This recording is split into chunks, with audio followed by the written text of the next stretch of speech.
ايام المدرسة وقت واحد يجيب له سندويشة على المدرسة، فتكون انت مقرضه قبل بيوم نص سندويشة، معطيه قرطة، عرفت؟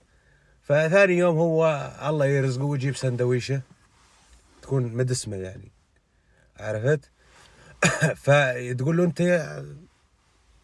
امبارح نسيت؟ يقول لك هاك يلا، ما يفلق لك ويعطيك، لان اذا بدي يفلق لك منها بدي يعطيك شغله شيء كثير.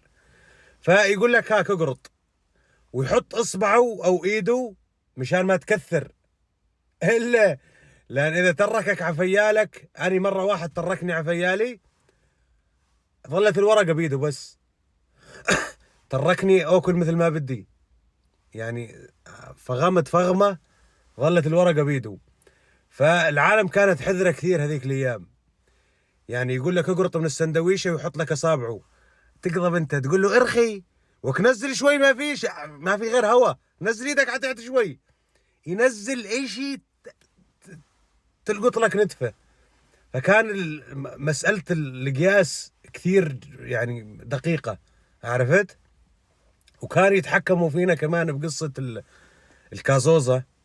الكازوزة مو كان يفضلون اياها بكيس ويحط شلمونة فيها، كمان يكون متدين منك قبل بيوم والله يرزقه ويشتري اليوم كازوزة محطوطة بكيس، عرفت؟ فتقول له يلا هات لك سحبة، مججني خليني ابو الريقي، عرفت؟ فيمد عليك الكيس والشلمونة. بس شو الشلمونة؟ الشلمونة فيها مركز تحكم، يكون طاعجها، يطعجها ايش على قدام، عرفت؟ بحيث ايش يتنسم عليك. فانت تقول له ارخي شوي يا اخي، مش قاعد يطلع شيء، نزل من بناته ثاني، نزل اللوزات يرخي نتفه بس، يرخي لك شوي. انت شو تسوي؟ تبق بقه قويه تسحب لفوق فيضربك على خلص. فكان كل شيء بالسانتي وبالعيار، طعميتك بدك تطعميني، شربتك بدك تشربني، الا اذا تشتري لك شغله، عرف شلون؟ وتنط وراء سيناج المدرسه تاكلها وترد ترجع، ما بتمزط غير هيك. اني مره واحد طعماني من السندويشه، كان موسم المقدوس، والمقدوس قاسي جديد بعده، المقدوسه تدق فيها مستحيل.